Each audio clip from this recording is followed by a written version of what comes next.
What is going on, everybody? Welcome back to another episode of The Spectators. It is December 12th, 2022. We are approaching Christmas, so happy holidays to everybody. Christmas, Hanukkah, all that good stuff, whatever you guys celebrate. And the new year is right around the corner as well. We got a lot of great things coming over from The Spectators to you coming into the new year and throughout 2023. So I hope you guys are excited because I am, and the rest of the boys are as well. We missed last week's episode, so we do have a lot to talk about. And Brooklyn, right before this episode, is getting a little sick. I was talking to him this morning. He didn't sound too bad. We hopped in here right before we were about to record. He did not sound good. So hope you're feeling better soon, brother. But the show must go on, especially without having it last week. And there, again, is so much to talk about. I'm going to be bouncing around between everything. It's because it's an insane the amount of stuff that's been happening so far. I'm gonna start on the World Cup, the FIFA World Cup. We've had the last couple of episodes. We had Devin on to talk about it. Devin is not here today, but it's a good thing that you have your true soccer expert, so they say. I've been able to watch a lot of the games, especially in the knockout rounds and in the bracket. And this has been really exciting, honestly. There have been, I think it's 3 or 4 penalty shootouts already, and we're just getting into the semifinals now.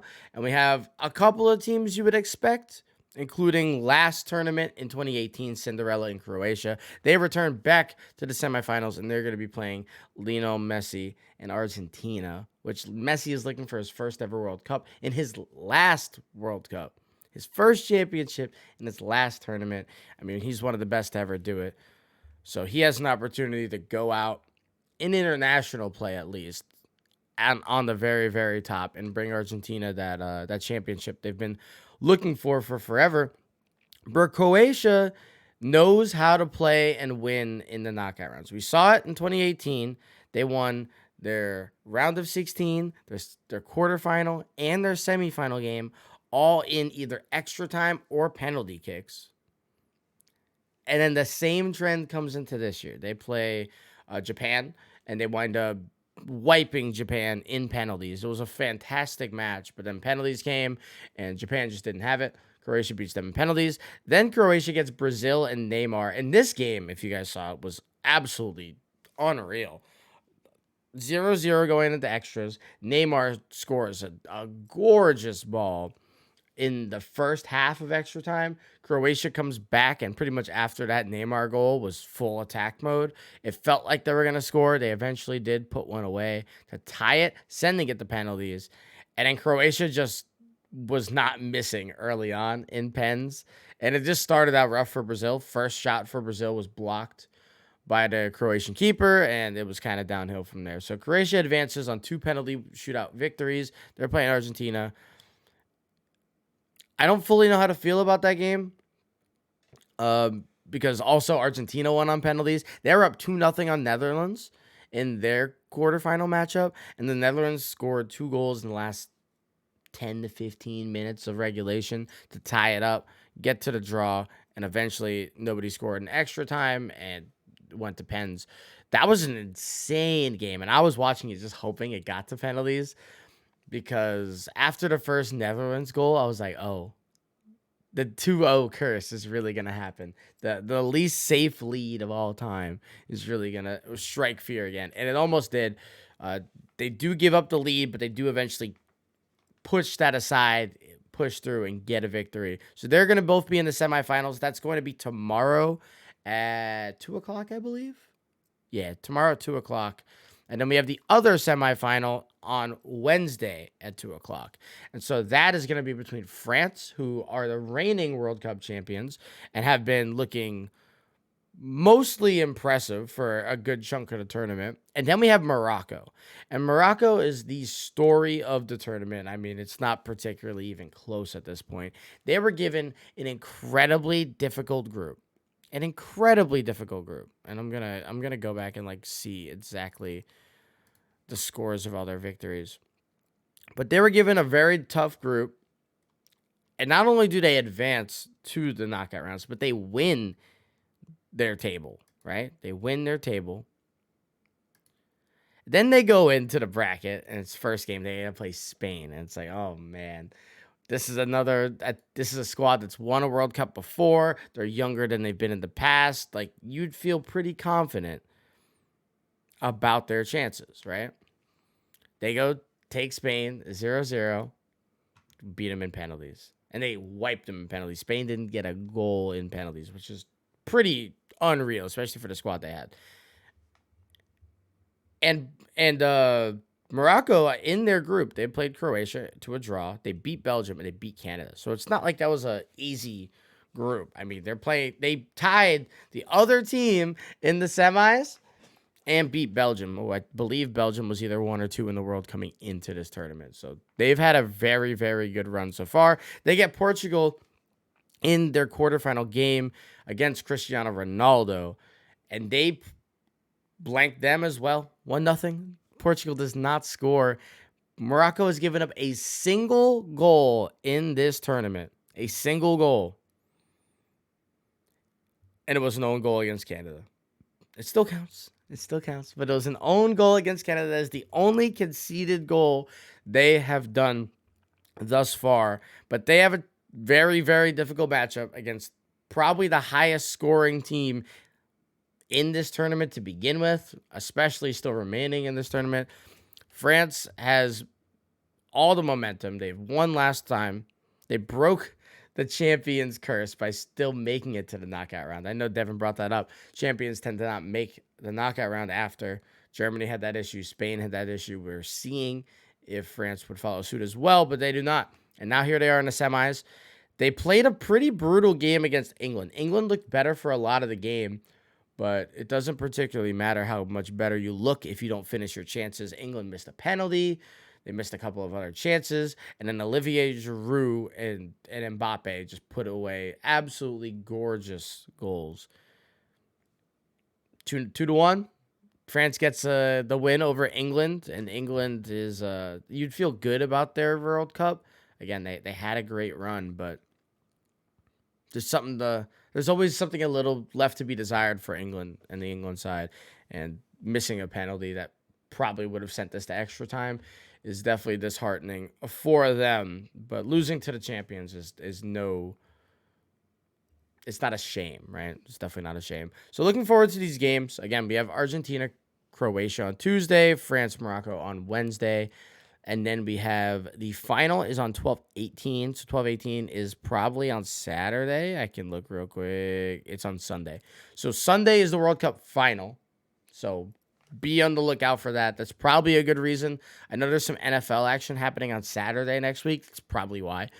It would actually make a ton of sense if that's the reason why. You have that game at 10 a.m. on Sunday. So everybody wake up, watch that. It's going to be a great matchup, whichever of these 4 teams we get. Especially if Morocco makes it. That means they have just beaten 3 of the best powers in the world to get here. So they are not to be slept on at that point, right? Looking at it from me, I really, really want to see an Argentina-France final. I think those are the 2 better teams to begin with, and I'm a fan of seeing the best teams play in the finals. But then seeing the best player in the world for the past 15 years in Messi play against the current best player in the world in Kylian Mbappe, who they are also teammates, which is pretty cool. I really, really would love to see that. And the passing of the guard. Seeing Messi win his first World Cup would be really sick, but also seeing France get the back-to-back would be incredible because that just does not happen. I think it's happened once before. I might be wrong about that, so don't yell at me. I think it's happened once before, though. So those are the teams that I'm rooting for. I know Morocco's a really fun story, but I've just been rooting for France since the get-go. So that's how I feel towards the World Cup. But let me know if you guys have been watching it and who you're looking forward to for tomorrow and Wednesday's matches heading into the final and wrapping up this pretty successful World Cup despite all the nonsense with the location. But that being said, I do want to offer my condolences to the Wall family. The U.S. reporter for the men's national team, they reported that he did pass away this weekend. So I did want to offer my condolences to the family and anybody who enjoyed and absorbed his content and his greatness, because he was absolutely one of not just the greatest in the sport, but the greatest in the business. So I did want to offer my condolences there. And yeah, it goes to show that despite the play being amazing, there were still too many things happening with Qatar. And I hope they never get this again, because they're a lawless land that didn't deserve this. Thanks, FIFA, for being corrupt. I did mention that the NFL is moving on Saturday for some of the games this weekend, which is very strange. I hate when the NFL does that, honestly. It's especially this early. We're going into week 15. If they do it week 17 and 18, sure, whatever. It's the last weeks of the year. We'll get into playoff form, but week 15 feels really, really early. It's just the way the schedule goes out this week. There's a couple things I really want to talk about, right, for the NFL this week. In week 14, you'll have my power rankings coming out probably tomorrow. I'll probably put those out tomorrow. I haven't put them out in the week. Been traveling, been super busy. So you'll get my power rankings on the NFL coming out tomorrow after the Monday night game. And it's a pretty easy one, but the Eagles are going to be number one. I'm not going to dwell on that too much, but the rest we'll talk about. I might make a TikTok on those as I put them out for the rest of the year, just to like talk about why I feel a team is in a certain spot. I feel like that could be a good engagement, good way to communicate with you guys on my thinking in that top 6 or top 8. I think we expanded it to top 8, if I'm not mistaken.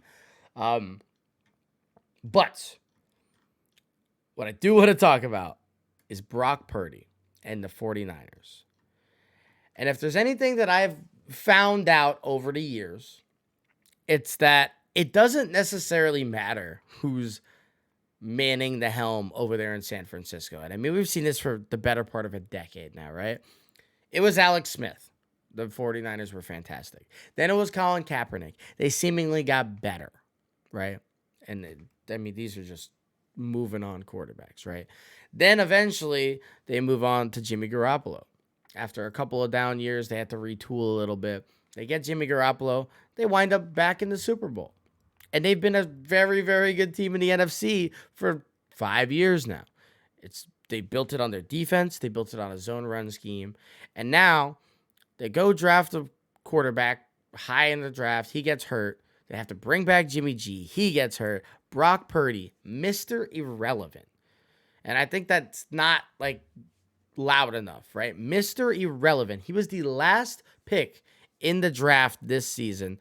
One of the best quarterbacks for Iowa State. I think probably the best Iowa State quarterback of all time. The Iowa State Cyclones were very, very good with him and Breece Hall. They were just a very, very good team. So it's nice to see Brock actually getting an opportunity. Last week, he plays against the Dolphins. They smacked up the Dolphins with Brock. This week, they played the Bucs. Tom Brady and the Bucs, and yeah, they've had their struggles. Their O-line is very suspect. They don't have a run game. Their wide receivers are the most injury-prone things they've ever seen. They took it to the Bucs, man. They were up 35-0 in the third quarter. 35-0 in the third quarter. They just started running out the clock. The Bucs finally score at least, so they didn't get shut out. But this was a true test. And coming into this game, I felt this way. And I felt the 49ers were a better team. And I felt the 49ers were one of the best teams in the league because of how explosive their defense is and how to get to the quarterback. And then the big-time plays that they make when they need to make a play. And they do the same thing on offense, despite the quarterback never being the star of the show. This was is Tom Brady going to do that Tom Brady thing where he figures it out towards the end of the season, and then they start beating quality teams, and then they get on the run? And it felt like it might be that. They had a 3-game win streak. I was like, oh, maybe, yeah, maybe.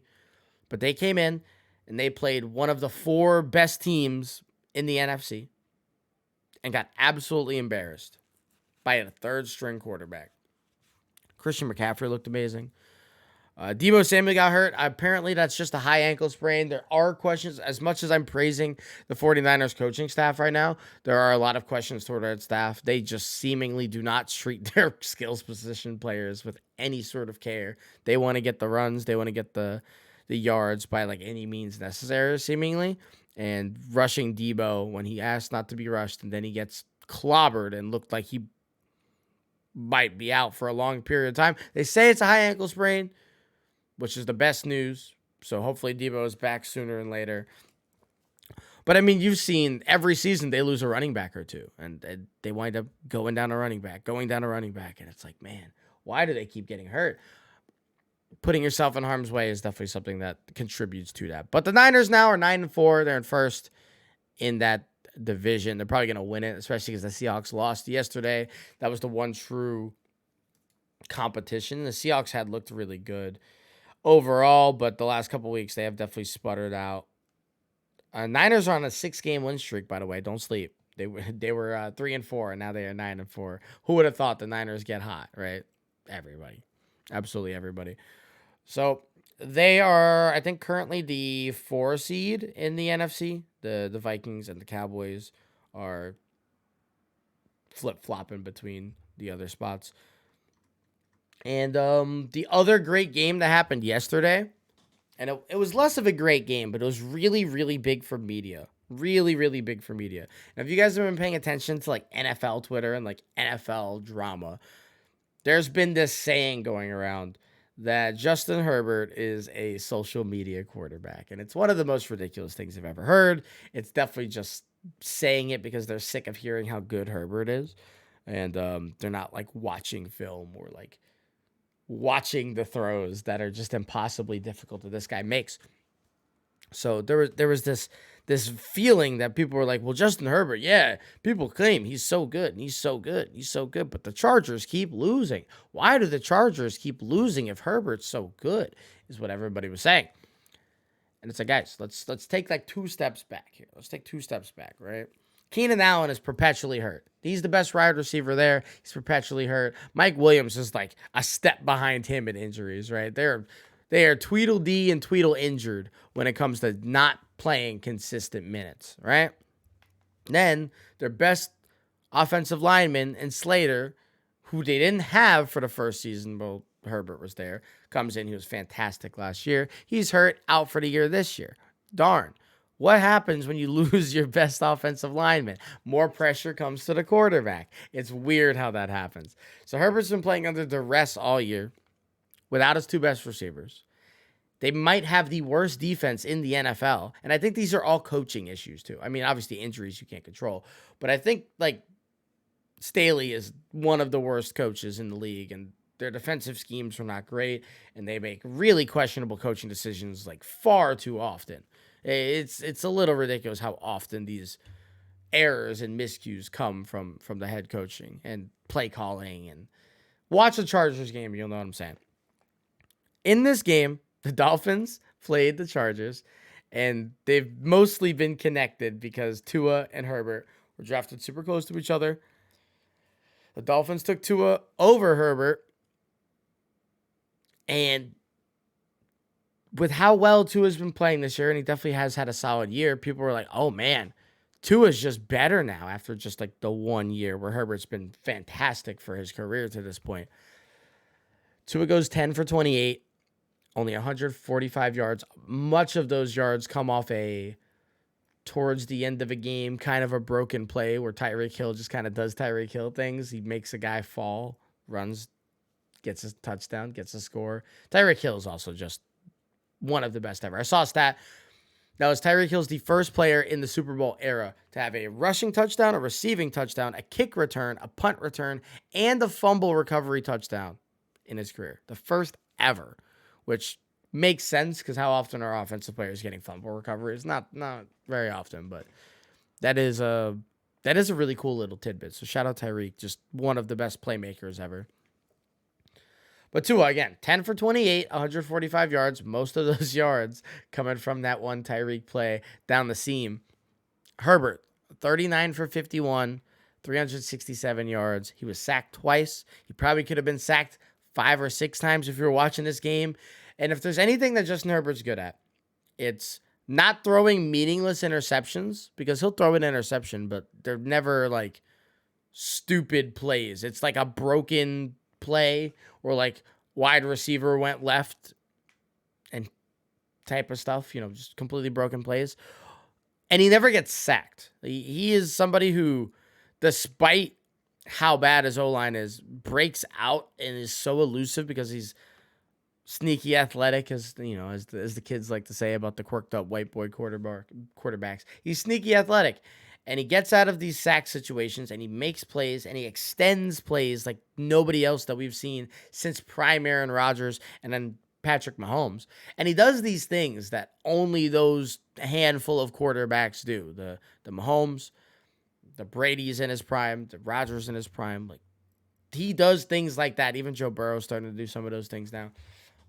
And Josh Allen at times, even though Josh Allen's way more susceptible to the mental mistakes, which Josh Allen just reminds me so much of like an athletic Brett Favre. It's kind of awesome. I love it so much. But this game just like finally put to bed that whole debate. It's like the people who like Tua were very vocal in liking Tua, and it would let you know they like Tua, and that everybody else in that draft class sucks, and Tua's better, and he's better, and he's better. That's put to bed. These two quarterbacks are not in the same league. Tua's playing very well this year despite this game, but these two are not in the same league.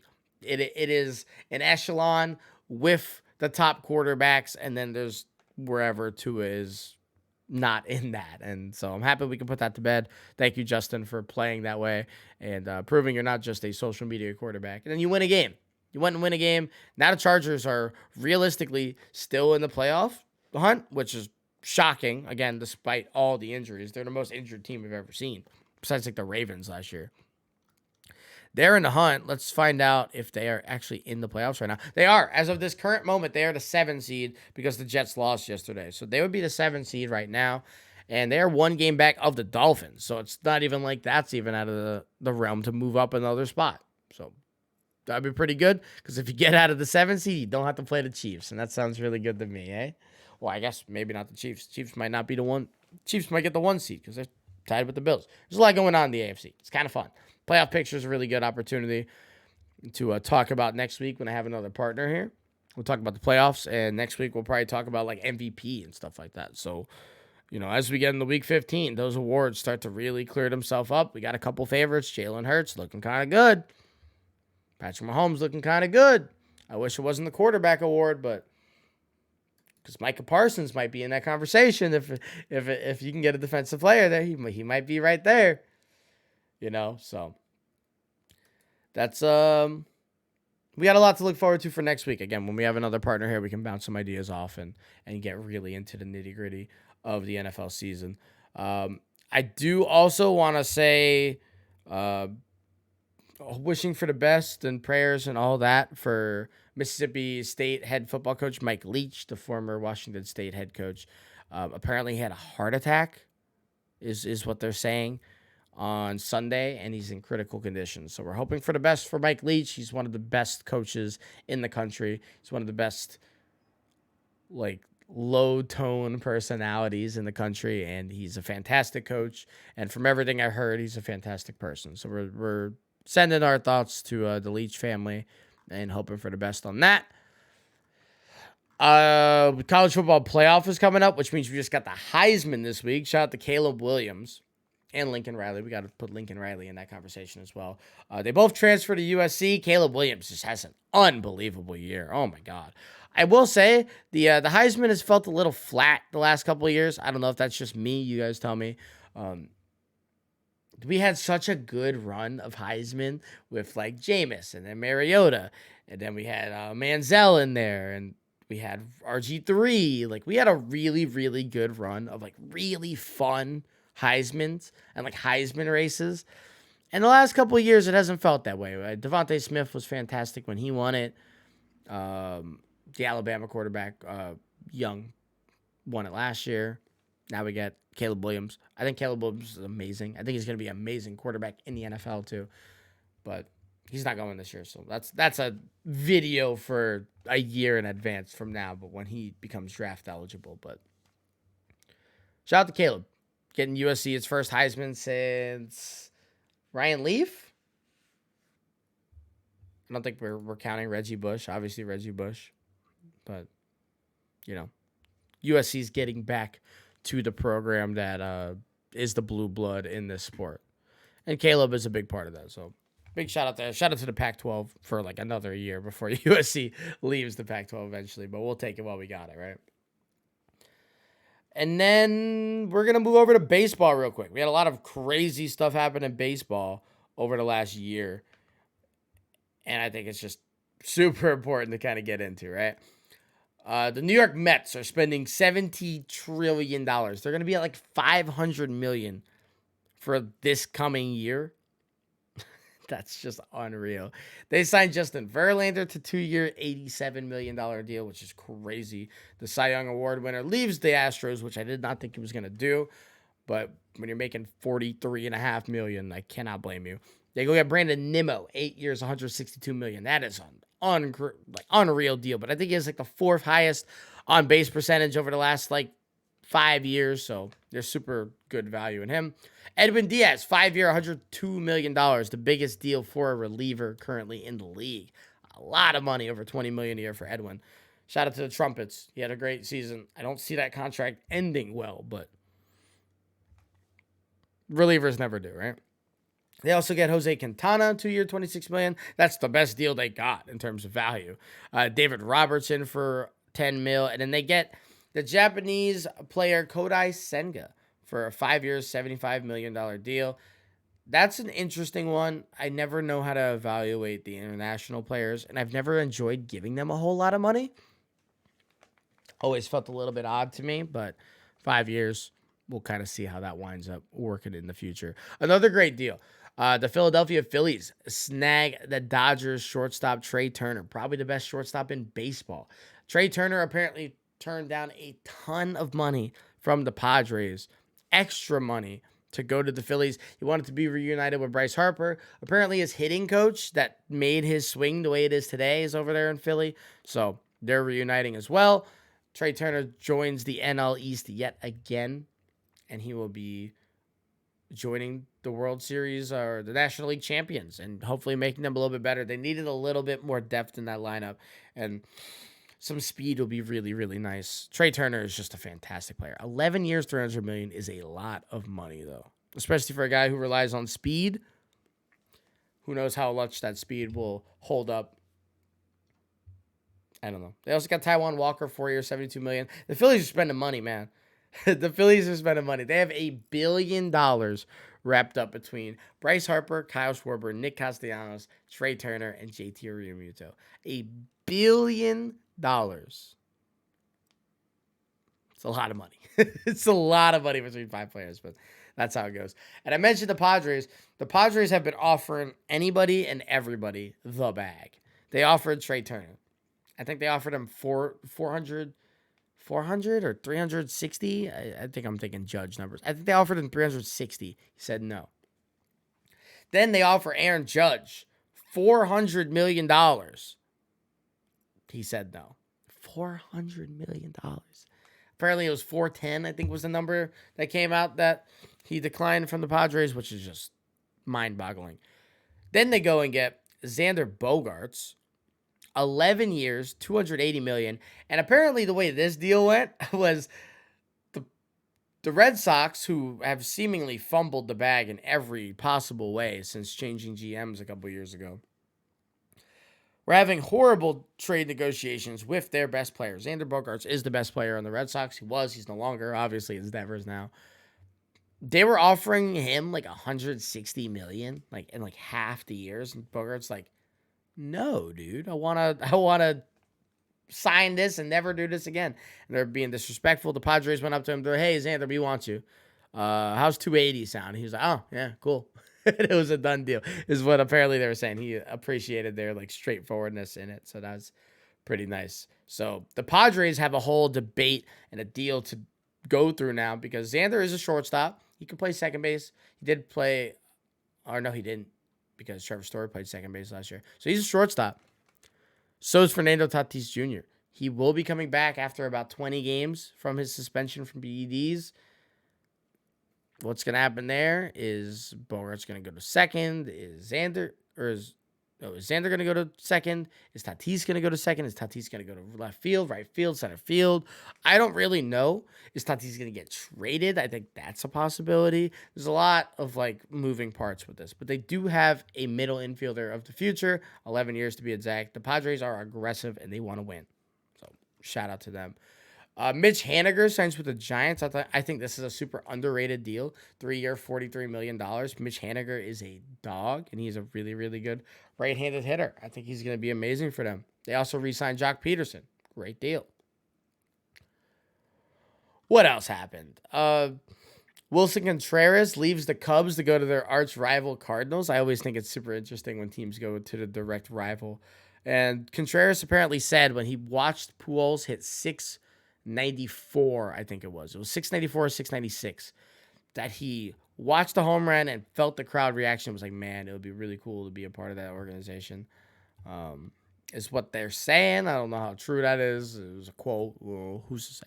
But they do get Wilson Contreras, 5-year, $87 million. They replace Yachty.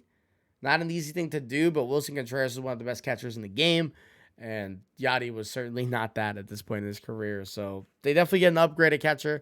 The Cardinals are at least pretending to try, although they should have re-signed Jose Quintana. But who am I?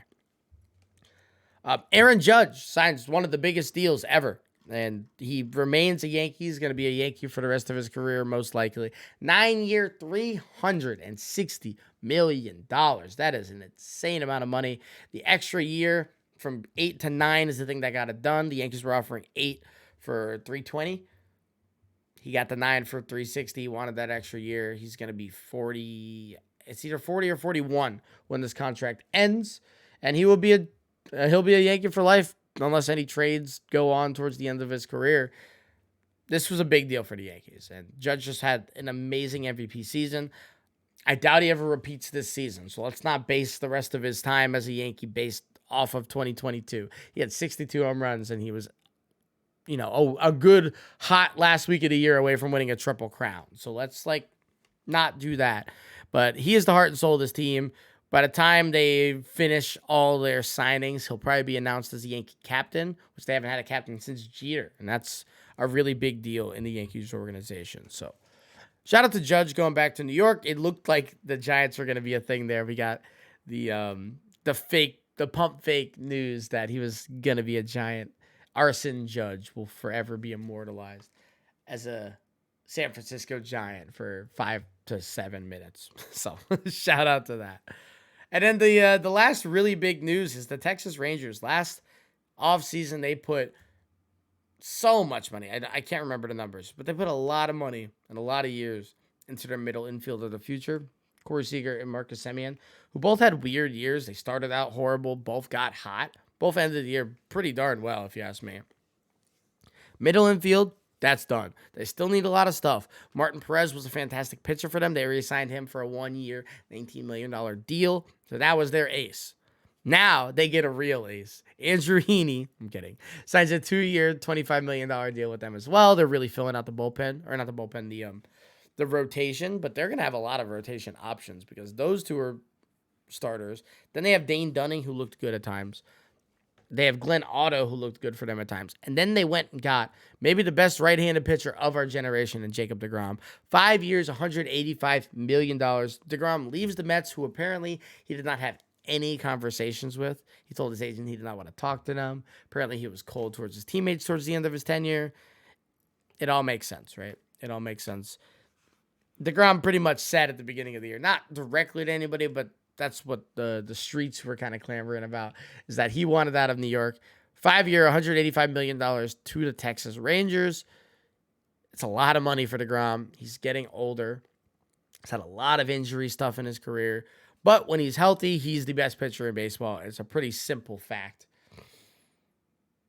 The Rangers are going to look better. They still need more pieces. They still need a bullpen. They still need a left and a right fielder. But they have Jonah Heim, who's a pretty solid catcher. Again, they do have Corey Seager and Marcus Semien. Nate Lowe is a great first baseman. So they have some pieces. They just need a couple more things. If they can convert some of the starters they have, like a Glenn Otto, to maybe become a reliever, that could help facilitate this process. But The Rangers, I think, will take a big step up next year. It was always going to be a couple years down the road, even after they signed Seager and Semien, and it's feeling a little bit closer and a little bit closer. So, be cool to see them maybe pose a threat to the Astros. Probably not, but we'll see. DeGrom is absolutely amazing, and having him in the American League is terrifying now. So, any other big news? I'm like looking at a big spreadsheet of all the moves. Rizzo re-signed with the Yankees. That's probably a big reason why he went back there. We got a Kershaw re-signing with the Dodgers. Nobody's surprised. I don't know if we talked about Jose Abreu to the Astros on a former episode, but that just makes so much sense. The Astros got better, probably more so than any other team at this point. Got better in terms of like really good, and then getting to championship level. I mean, their worst position in the playoffs was first base, and now they have a guy who hits 300 with 25 home runs in his sleep and a former MVP. The only legitimate former MVP on the Astros, by the way, mind you. So it's pretty funny. But we do have a couple more pieces to fall in free agency for the MLB, right? We still need to wait on where's Dansby Swanson going. It doesn't seem like he's going back to Atlanta. Apparently, talks have been weird. I believe, and I've believed this for a while, he's going to go to the Dodgers to replace Trey Turner, which obviously is not as good as Trey Turner, but that's a pretty good replacement. The Dodgers will be on their fourth shortstop in 4 years, and it just doesn't matter. And then we have Carlos Rodon, who a lot of signs are pointing that he's going to go to the Yankees. I think the Giants are still in play. I don't know who else would actually be in play for Rodon. It's probably just those two, but maybe the Dodgers throw some money at him. I'm not quite sure.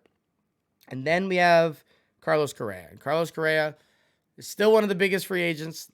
I do think there are some shortstops better than him at this point, especially Trey Turner. But he's younger than every other guy. He's still a Platinum Award winner. He was hurt at the beginning of the year. He definitely really figured it out towards the end and was looking really sharp. Does he re-sign with the Twins? Does he?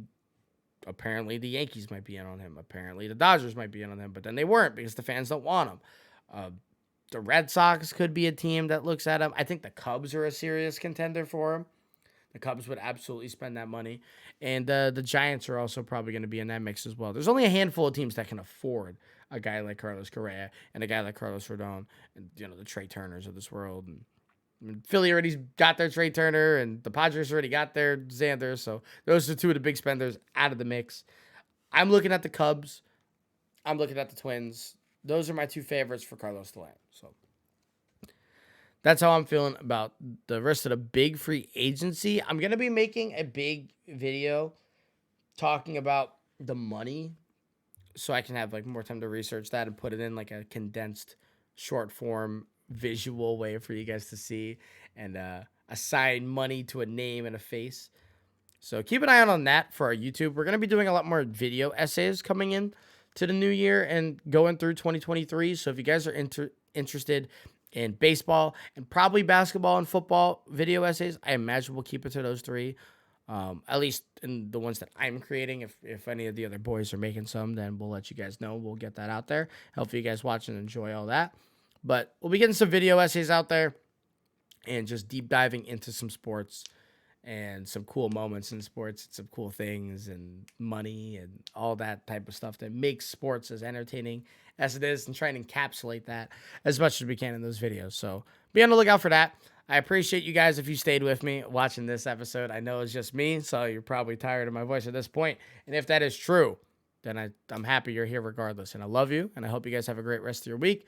We'll be back next week for episode 167, and we'll have one of the boys with us again. Make sure you follow us at Spectators Media on all of the platforms: YouTube, Twitter, Instagram, and TikTok. And I'll see you guys next week. Have a great one. Peace, everybody.